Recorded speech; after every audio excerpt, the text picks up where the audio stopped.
Hello, Jimmy from Hairy Campers. Today I want to talk to you about camp ovens. Everybody tells us that how we should cook with them.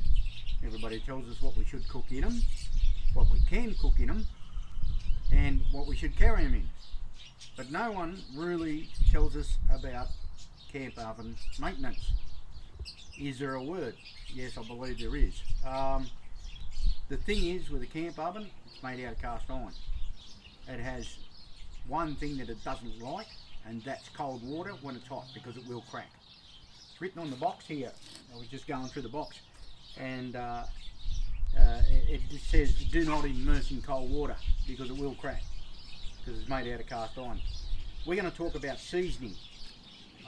When you buy a brand new one like that one there, unfortunately it's made in China. I can't find one like that made in Australia, but that's just what we have to do. We use canola oil. It's not bad stuff to use to season it. It's not hard to do.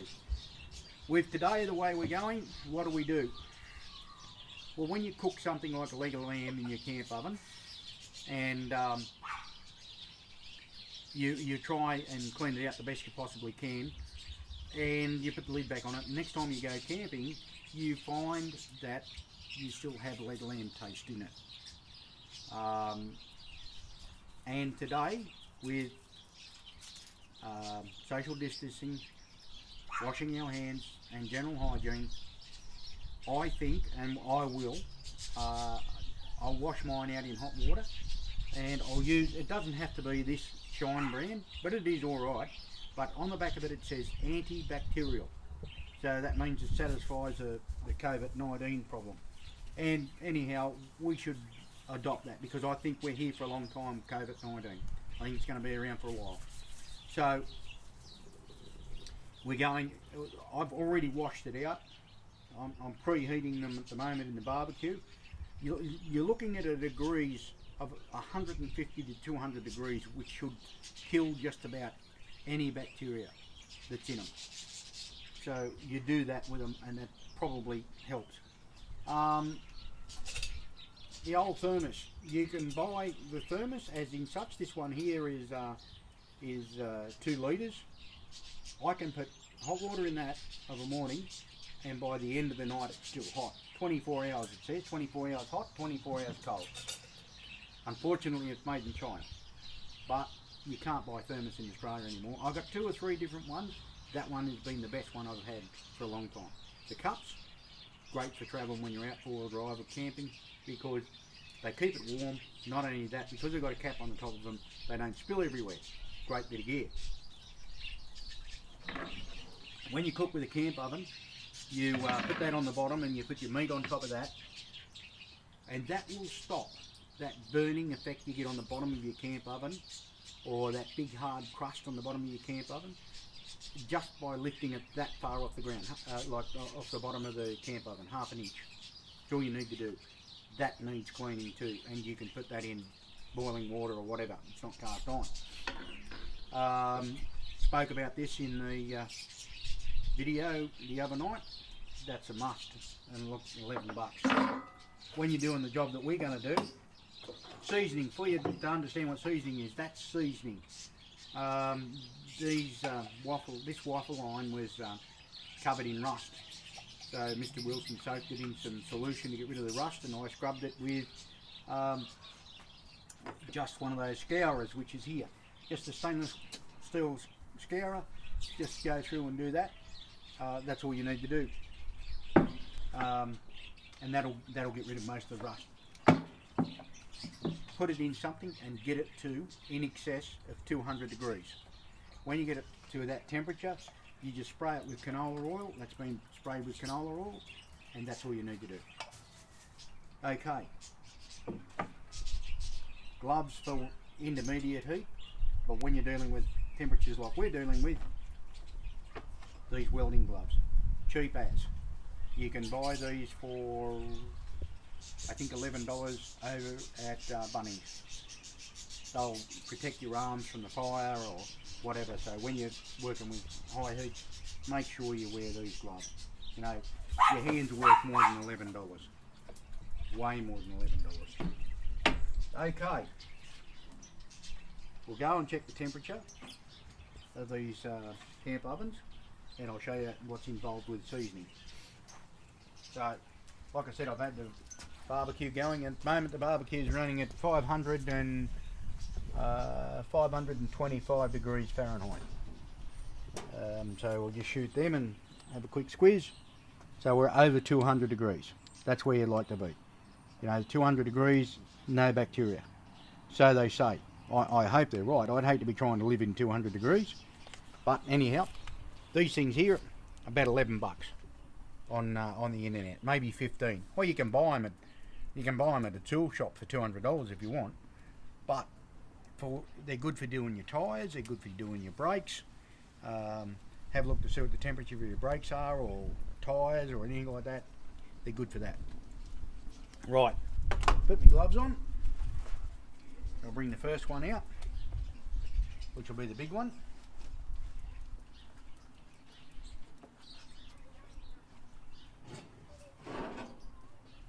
Now, as you can see, they are hot. They are hot, trust me, they are hot. I've got gloves on, I can still feel it. Bit of a shout out, this shirt that I've got on here.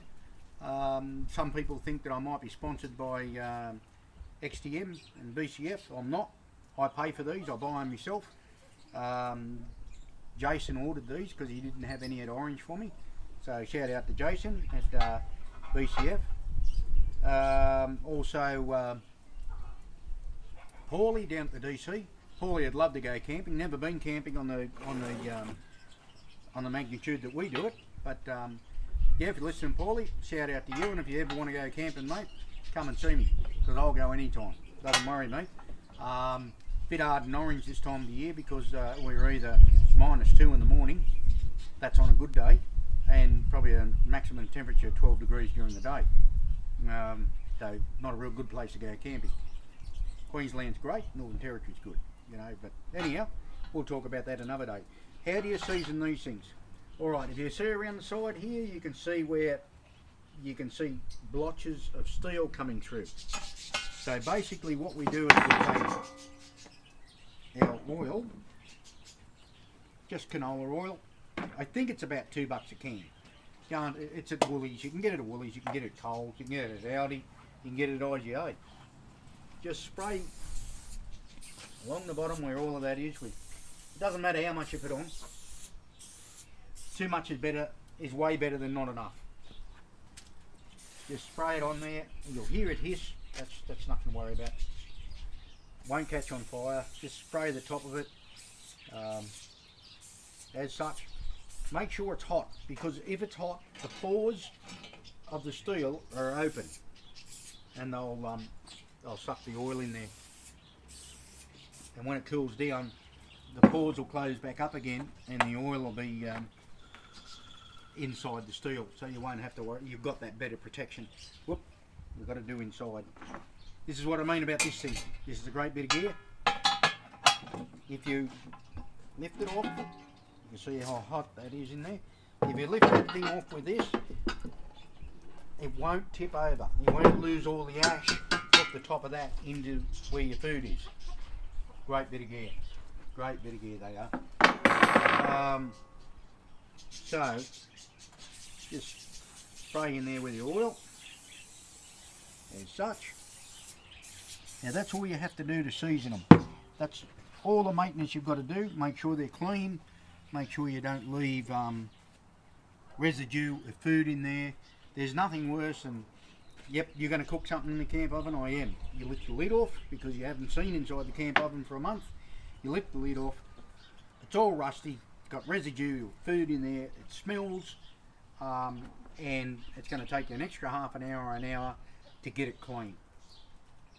Don't go scrubbing them all the time. Like I said, this scourer just lightly to loosen up what's on the bottom. Make sure the water's warm that goes in there. It doesn't have to be cold. It doesn't have to be hot, but it cannot be cold, especially on a hot camp oven. Okay, so we'll put that back in there. Stick that one out of the road. Another shout out to Joseph. He religiously watches our YouTube. So you're back at school, Joseph. I hope you're happy with school, because that's where you learn a lot of things. Peter down at the DC, he watches our YouTube channels, and also Joey at the DC has just bought a place down near Bathurst, out at Safala. Yep, I hope you enjoy that out there, and there's a bit of camping involved out there, and we'll probably come down and visit you one day, Joey. Alright, put this back down here. Just leave them down there to cool off. Don't put water on them, don't wash them, don't do anything. You know, make sure you leave yourself enough time. This is a little one we brought. Same thing again, not hard to do. The seasoning on the box says pre-seasoned with vegetable oil, which may contain traces of nuts. For all those people that have a nut allergy, be careful, but not hard to get rid of. Just give it, you know, you don't. Canola oil, I'm not sure if canola is a nut. I suppose it is, but for those people that are allergic to nuts, have a look at it. Work it out, because you'd know better than what I would. Same deal again, just squirt around it. Like I said, too much oil, not a problem, not enough, and you'll end up with rust spots. The last thing you want. You know, these things, I've seen these 150-year-old, still as good as the day they were made. There you go, that's how hot they get. Just same deal, cover it with some oil and put it all back together. Great bit of gear, this thing. Best thing I ever bought. I had one with just a hook on it. Wasn't really. Just had that part on it there without the T-bar, and that lid, if you can imagine, could fall over because you put ashes up the top up here, because they're an oven. That could fall in on your food, and that's disastrous for you. Okay, I got a really good mate up in Aberdeen, Blinky. He's an old bushie and an old camper. And I said to him I was going to buy another camp oven. He said, yeah, well, the best way to carry camp oven is put them in, put the little one in the big one. I said, oh yeah, that's a great idea. So hopefully this one will fit. I don't know, like I said, this is only a new one. But anyhow, put that in there, put the handle down. Pretty well much. It's the easiest way to cart them around. Okay. COVID-19 restrictions are coming to an end. We'll be able to go camping soon, which is great. But when we do, social distancing, 1.5 metres, wash your hands. If you're sick, don't go outside. If you're sick, don't go to work. You don't have to be a hero today. Is the 1.5 metres a pain in the arse? No, not really. Gives me back my social distancing. But anyhow, it's enough on COVID. I know we've been swamped with COVID. I've got, g'day LD. Got LD here trying to muscle in on the camera work again. But anyhow, he's sitting on the board because the sun's on the board and it's warm. That's what you do here. You find the sun and you sit in it. But anyhow, this is Jimmy from Hairy Campers. Don't forget to like. Don't forget to subscribe. And if you want to talk to us or you want to ask us a question, hairycampers@gmail.com. Okay, thank you.